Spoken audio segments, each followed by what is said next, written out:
So this woman, I should say Hannah is her name.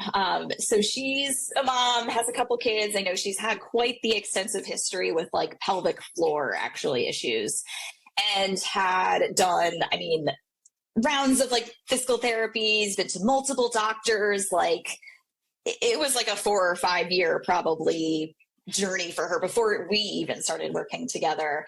And I'll be honest, I remember even chatting with her through Instagram. That's how we connected. And something I probably posted of, you know, on my content probably like resonated with her.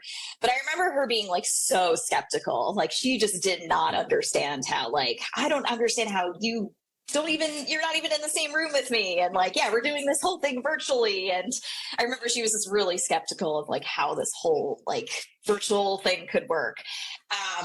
But slowly but surely, you know, we finally she agreed to like, you know, work with me. But I think the one thing from just understanding her history and all the things that she had tried and done and like had worked through was like, there was no like jump to like training. You know what I mean? Like everything she did was really just putting her, I think, in this box of like protecting and like, don't do this and limit this and like all just the list of like do nots, which I think just like puts people just more in a box of like really narrowing their abilities and like their, I guess like physical drive to like do something more active and kind of pushes them outside of their comfort zone.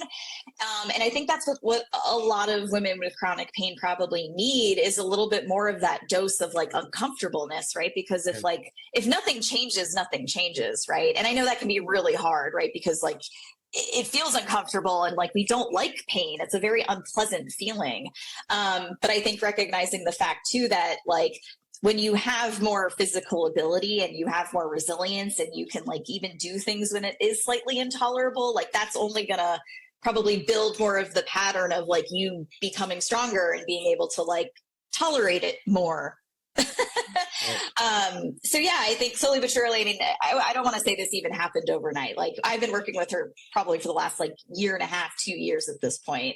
And I want to say like we've had moments that, you know, are really good and she was feeling amazing and like things are like rocking and rolling and she's moving and she's hiking and she's like doing all this stuff. But she's equally had moments where she's had other things pop up with like knee stuff and hip stuff and foot stuff. And I think being able to work with somebody and help them navigate in those moments, I feel like is really valuable because I think they just learn, okay, how to get better at handling it kind of thing versus like, oh, I avoid and I rest and then I try to like get back to training. I think people kind of flip flop between that, you know, either side of the spectrum versus like always trying to find the happy medium of what you can still do, even if it's uncomfortable.